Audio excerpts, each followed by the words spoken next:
성경 말씀은 요한복음 3장 3절 말씀인데요, 우리가 다 같이 한 목소리로 읽겠습니다. 예수께서 대답하여 이르시되 진실로 진실로 내게 이르노니 사람이 거듭나지 아니하면 하나님의 나라를 볼 수 없느니라. 아멘.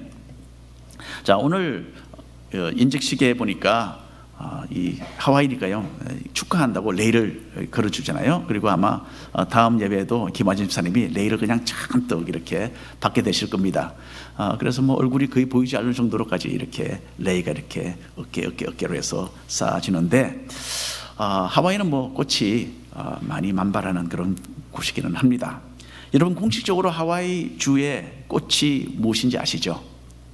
예, 우리 한국의 꽃과 비슷합니다. 무궁화인데 하와이는 노란색이에요. 노란색 무궁화 꽃이 하와이 주의 꽃입니다.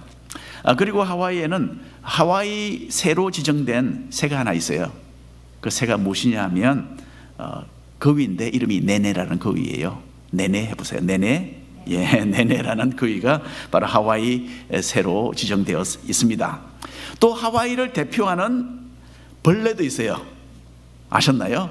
벌레가 있는데 혹시 플렐레후아라는 벌레를 아시나요? 예, 플렐레후아는 다른 이름으로 하면 카메하메하 나비라고 합니다. 하와이에서만 서식하는 오렌지 빛이 나는 나비입니다. 전 세계에 없고요, 하와이에만 딱 있어요. 그래서 하와이의 공식적인 벌레입니다. 자, 우리 교회가 있는 이 마노아의 이 지역에 카메하메하 나비를 기르는 보호 지역이 있다고 해요. 저는 이 이야기만 들었습니다. 자, 모든 나비는 4단계의 성장 과정을 거치게 됩니다. 먼저 첫 번째로 이 나비는 물론 작은 알로 시작을 하죠. 이게 첫 번째 단계입니다. 알은 난 지 일주일 후에 부화를 합니다. 그럼 곧바로 나비가 나오는 것이 아니잖아요. 그렇죠? 작은 애벌레가 거기서 기어 나옵니다. 이것이 바로 두 번째 성장 과정입니다. 자, 애벌레가 하는 것은 그냥 먹는 일이죠. 막 주변에 있는 것을 먹고 또 이파리를 막 갉아먹고는 금방금방 자랍니다. 그리고는 곧 세 번째 성장 단계인 번데기가 돼요. 번데기는 보면 꼭 죽은 것 같이 보여요. 하지만 그 속에는 이제 몸이 완전히 다른 형태로 변형하는 그런 과정을 겪게 됩니다. 이 변화가 다 이루어지면 번데기 속에서는 나비가 나와요. 이것이 바로 나비의 네 번째 단계입니다. 나비는 애벌레 시절에는 없었던 날개를 가지게 되죠. 그리고 얼마 전만 해도 그냥 땅에 기어다니고 잎사귀에 기어다니던 벌레가 이제는 날개를 펼치고 날아다니면서 꽃밭을 우아하게 오고 가는 것입니다. 자, 우리 믿는 사람들은 애벌레가 나비로 변하듯이 영적인 변화를 경험한 사람들이에요. 나비는 이 애벌레 시절에는 바닥에 그냥 붙어서 다녔잖아요. 우리는 한때 그랬습니다. 바닥에 붙어서, 땅에 붙어서 이 죄악된 세상에서 기어다니던 애벌레와 같았어요. 그런데 예수님을 믿고 우리가 변화를 받았습니다. 이제는 아름답게 창공을 나는 나비와 같은 하늘에 속한 존재가 된 것입니다. 이거 믿으셔야 돼요. 예. 이 영적인 존재의 변화를 일컬어서 거듭남이라고 합니다. 그리고 조금 옛날 말로는 중생이라고 해요. 옛날 제가 어렸을 때는 중생이라고 이야기했습니다. 그래서 중생은 또 뭐 불교에도 있는 말이죠. 근데 말은 전혀 의미는 다른 의미입니다. 그래서 이 거듭남의 그 의미, 그 은혜를 우리가 오늘 함께 살펴보겠는데요. 애벌레가 나비로 다시 태어나는 것처럼 우리는 이 세상에 속한 육의 사람에서 하나님께 속한 영의 사람으로 거듭나게 되는 겁니다. 이 거듭남의 의미, 그리고 또 그 결과가 무엇인지 오늘 말씀을 통해서 잠시 묵상해 보고자 합니다. 먼저 니고데모라는 사람이 예수님을 방문을 합니다. 오늘 말씀에는 이 니고데모, 먼저 이 사람은 바리새인입니다. 우리는 성경에서 예수님이 바리새인들을 뭐 여러 번 정죄하신 것에 대해서 잘 알고 있잖아요. 그래서 자동적으로 바리새인 하면 아주 형편없는 위선자들, 그리고 또 율법주의자들, 그렇게 생각을 합니다. 물론 틀린 말이 아닙니다. 하지만 예수님 시대에 살았던 그 당시의 일반 사람들은요, 바리새인들을 한없이 우러러 보았습니다. 먼저 오늘 3장 1절 말씀을 읽어볼까요? 한 목소리로 읽겠습니다. 그런데 바리새인 중에 니고데모라 하는 사람이 있으니 유대인의 지도자라. 바리새인들은 그렇게 숫자가 많지 않았어요. 이스라엘에 살았던 수백만의 유대인들 중에서 그 당시에 불과 몇천 명밖에 되지 않는 아주 특별한 부류에 속했던 소수의 사람들이었어요. 무엇보다 사람들은 바리새인들이 하나님의 율법의 말씀을 열심히 지켰기 때문에 그들을 존경의 대상으로 삼았던 것입니다. 바리새인들은 성경 지식에 있어서 아주 탁월했습니다. 성경의 많은 부분을 머릿속에 넣어서 기억하고 다녔던 사람들이에요. 또 이 사람들은 기도에도 엄청난 열심을 가졌었습니다. 하루에 최소한 3번씩 기도했어요. 3번 기도 나도 하는데 여러분 생각하시겠죠? 여러분 이건 그냥 식사 기도 정도가 아닙니다. 특별히 기도 시간을 정해놓고 장시간 동안 매일 기도했습니다. 바리새인들은 금식도 자주 했어요. 일주일에 이틀씩 빠지지 않고 금식을 했다고 합니다. 우리 한인교회 성도님들은 우리 기도도 열심히 하고 새벽 기도도 한다라고 자부심을 많이 가지고 있는데, 하지만 옛날에 바리새인들이 했던 기도 생활이 어떠했는가를 우리가 잠시 생각을 하게 된다면요, 우리는 그야말로 이 명함도 끊지 못합니다. 머리를 숙일 수밖에 없어요. 그 앞에서. 바리새인들은 헌금 생활도 아주 철저하게 했습니다. 우리는 물론 수입의 10분의 1을 의미하는 11조를 하나님께 드리는 것이 이상적인 헌금 생활의 기준이다, 그렇게 생각을 합니다. 바리새인들은 소득의 11조는 물론이고요, 다른 면에서도 철저하게 11조 생활을 했어요. 하다못해 자기들 집에서 정원에서 자라는 풀나물에 대한 것도 11조를 계산을 해서 바쳤다고 해요. 얼마나 참 특별한 사람들입니까? 그리고 바리새인들은 대략 수입의 한 20-30%를 헌금하는 것으로 보통으로 그렇게 여겼습니다. 다시 말해서 바리새인들은 우리와는 비교할 수 없을 정도로 훨씬 더 종교적인 열심을 가진 사람들이었어요. 우리는 따라가지 못합니다. 도무지 일반 사람들이 따라가지 못할 그런 수준의 삶을 살았고, 정말 이들은 하나님의 사람들이다 라는 평을 받을 정도로 그렇게 살았던 사람들입니다. 자, 오늘 말씀에 의하면 니고데모는 바리새인이었을 뿐만 아니라 또한 유대인의 지도자였다라고 합니다. 예수님 당시에는 로마 제국이 이스라엘 나라를 군사적으로 통치하고 있던 시대였어요.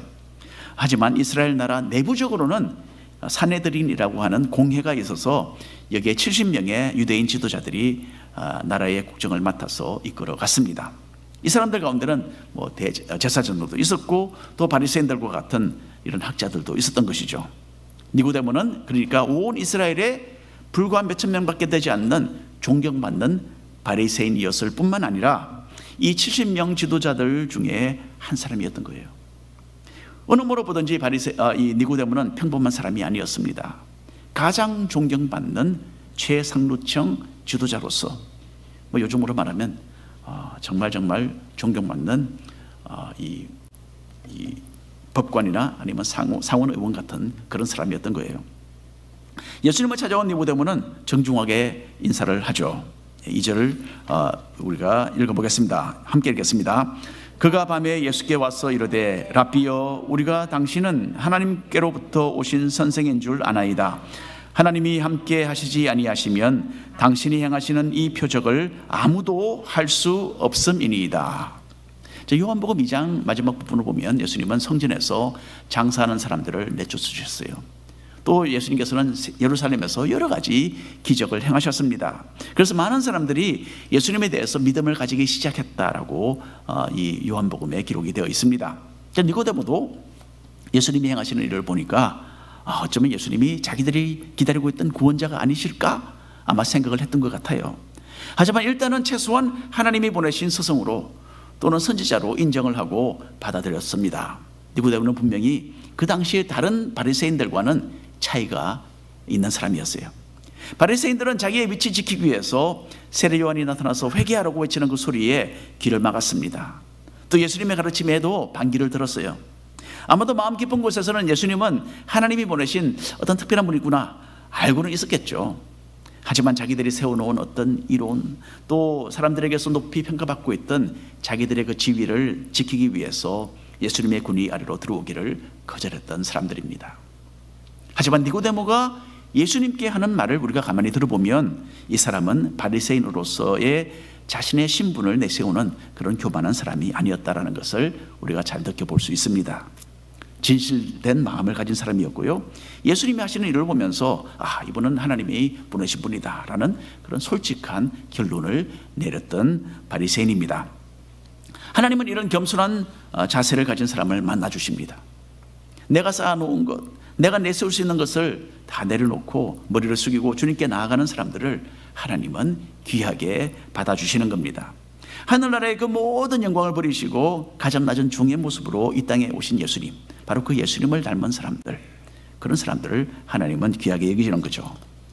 나 자신을 내려놓고 마음을 열고 우리 겸손의 무릎을 꿇는다면 주님은 반드시 우리를 만나 주십니다. 자, 니고데모는 자신을 비롯해서 많은 이스라엘 백성들이 예수님께서 바로 하나님이 보내신 선생님이라는 것을 잘 알고 있다, 그렇게 고백을 했습니다. 예수님이 행하시는 그 표적들이 바로 이 사실을 증명을 해 주었기 때문이죠. 그런데 이렇게 예수님을 고백한 니고데모는 아직 실제로는 예수님을 제대로 알지는 못했습니다. 표면적으로 아는 것이죠. 예수님을 그냥 표면적으로 알았지 경험적으로 알지를 못했던 거예요. 우리가 잘 아는 대로 표면적으로 무엇을 아는 것과 경험적으로 그 사실을 아는 것에는 엄청난 차이가 있는 겁니다. 무엇을 하든지 마찬가지예요. 운동도 마찬가지고 배를 타는 것도 차를 타는 것도 그냥 눈으로 보고 아는 것과 직접 경험하는 것은 차이가 많이 납니다. 눈으로 볼 때는 이런 것이겠구나 라고 생각을 하죠.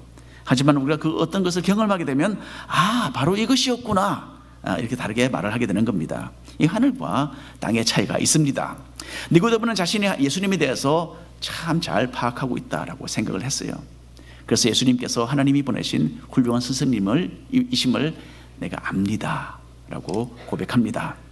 하지만 아직도 예수님을 경험적으로 알지는 못했어요. 예수님이 이 땅에 찾아오신 하나님이신 것 몰랐습니다. 또 주님이 앞으로 베푸실 구원사에게 얼마나 엄청난 은혜인가 전혀 알지 못하고 있는 상황에 있어요.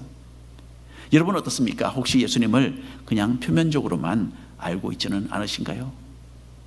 예수님에 대해서 들어보았지만은 진정으로 예수님을 믿고 경험적으로 예수님을 만나지 못하셨다면 기도하셔야 됩니다.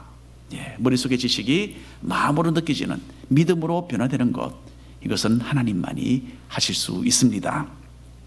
만일 아직 이런 살아있는 믿음을 경험하지 못하셨다면 그렇게 되도록 적극적으로 주님께 나아가시기를 바랍니다. 여러분은 거듭나야 해요.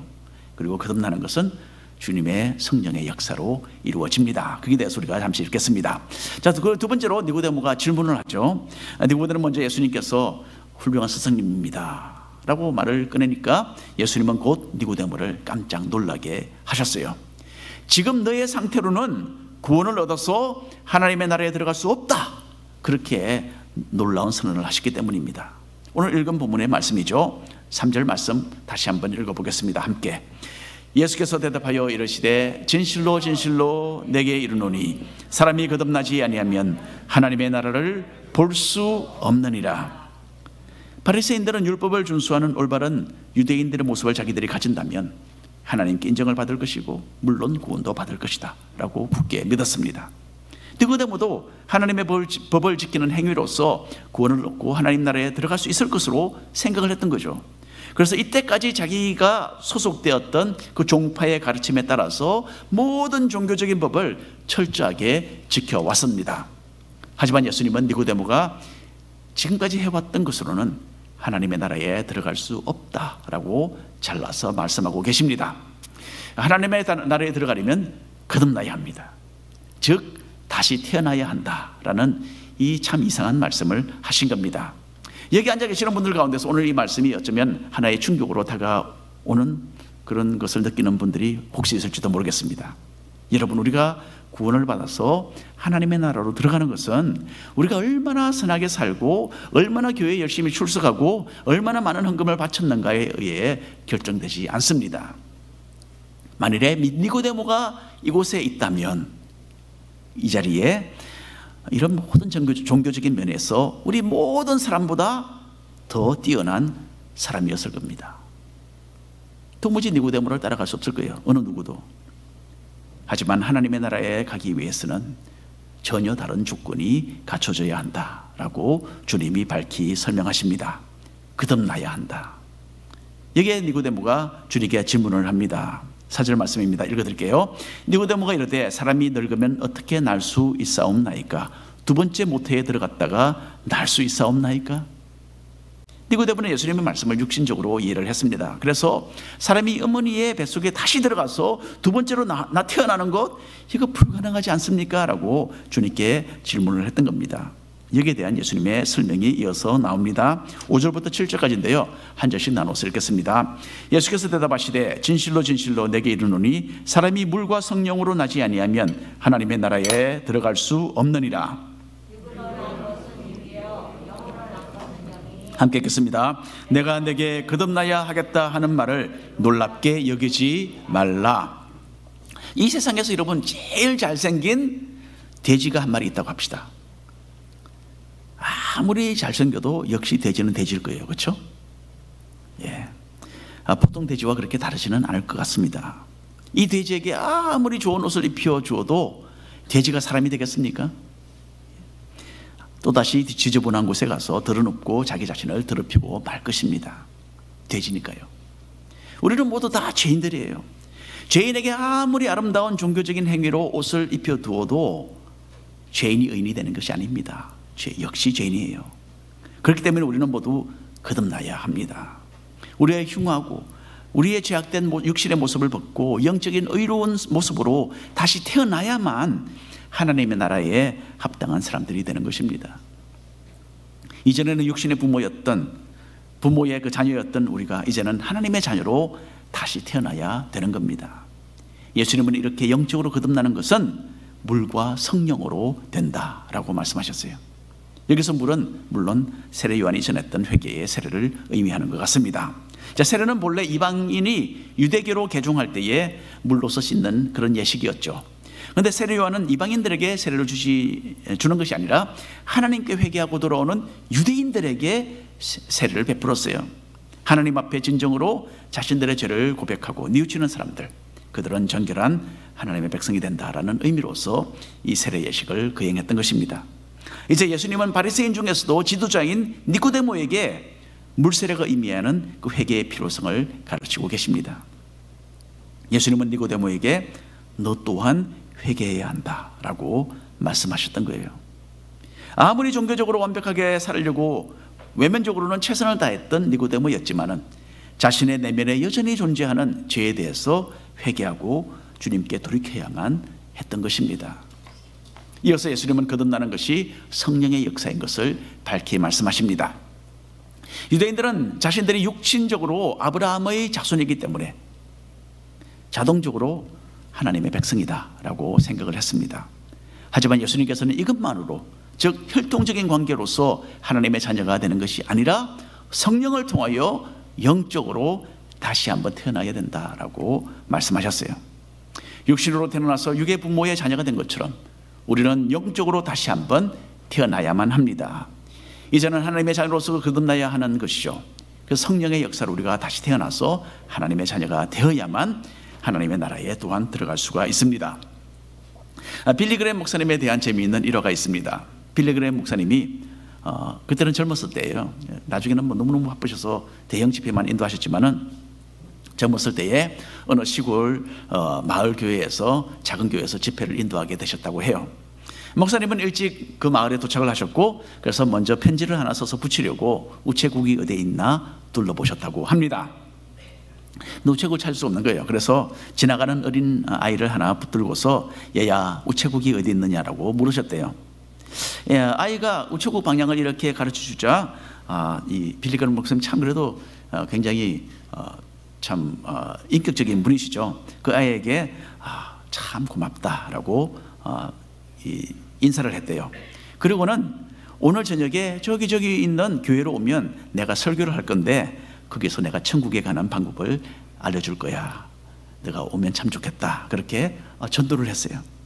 그런데 이 어린아이는 나는 거기에 갈 생각이 전혀 없습니다 라고 대답을 했대요. 좀 당돌하잖아요. 그래서 왜 그러냐라고 물었더니 이 아이가 이렇게 빌리 그레이엄 목사님께 대답을 했다고 합니다. 아저씨는 우체국 가는 길도 모르지 않습니까? 라고 그렇게 대답을 했대요. 예. 천국에 가는 길은 이 세상의 길과는 전혀 다른 방향이죠. 우리가 요한복음 1장 12절 13절 말씀 함께 읽겠습니다. 제가 굉장히 좋아하는 성경 구절입니다. 함께 읽겠습니다. 영접하는 자 곧 그 이름을 믿는 자들에게는 하나님의 자녀가 되는 권세를 주셨으니 이는 혈통으로나 육정으로나 사람의 뜻으로 나지 아니하고 오직 하나님께로부터 난 자들이니라. 예수님께서 나를 위해 죽으시고 나의 죄를 다 용서하셨다라는 것을 믿는 것이 바로 하나님의 자녀로 거듭나는 과정입니다. 여러분, 이것은 오로지 성령의 역사로만 가능합니다. 이 믿음이 여러분 우리가 마음대로 생기지 않습니다. 성령께서 은혜로 허락해 주셔야만 이것이 가능해요. 하나님의 자녀로 거듭나서 영원한 천국을 상속받는 것, 이거 우리 힘으로 되지 않습니다. 그러니까 주님께로 나아가시고 기도하셔야 되는 거죠. 우리 가운데 이미 믿음으로써 이 하나님의 나라를 상속받고 하나님 자녀로 거듭나신 분들, 주님께 감사드리는 성도로 살아가시기를 바랍니다. 세 번째로 예수님께서는 놋뱀의 예화를 들어서 니고데모에게 설명을 해주십니다. 자, 우리는 영적으로 거듭나서 하나님의 자녀 된다라는 것 아마 벌써 여러 번 듣고 이미 믿고 계실 것입니다. 하지만 여러분, 이 세상에서 이 말을 처음 들은 사람 니고데모는 이 말이 금방 이해가 가지 않았던 거예요. 너무나 생소한 내용이었습니다. 그래서 니고데모는 어떻게 이런 일이 일어나겠습니까? 라고 예수님께 또다시 물었어요. 예수님은 거듭나는 것은 믿음으로 된다고 하시면서 광야에서 모세가 높이 들었던 놋뱀을 예화로 사용하셔서 설명을 해 주십니다. 그 내용이 14절 15절에 있는데 함께 읽어보겠습니다. 모세가 광야에서 뱀을 든 것 같이 인자도 들려야 하리니 이는 그를 믿는 자마다 영생을 얻게 하려 하심이니라. 니고데모와 같이 유대교회의 스승들은 구약 성경 전체를 외우기도 했어요. 그래서 민수기 21장에 있는 불뱀에 대한 내용은 너무나 잘 알려지고 익숙한 그런 이야기였습니다. 선지자 모세 시대의 이스라엘 백성들은 광야 생활을 하다가 도중에 하나님을 원망하고 죄에 빠지게 됩니다. 하나님은 심판으로서 독사를 진중에 많이 보내셨어요.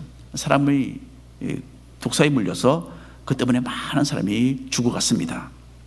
사람들은 그제야 회개하고 용서를 구했습니다. 그때 하나님께서는 모세에게 놋으로 독사의 모양을 만들어서 장대에 걸어 놓아라, 그렇게 말씀을 하셨어요. 참 신기하죠, 그렇죠?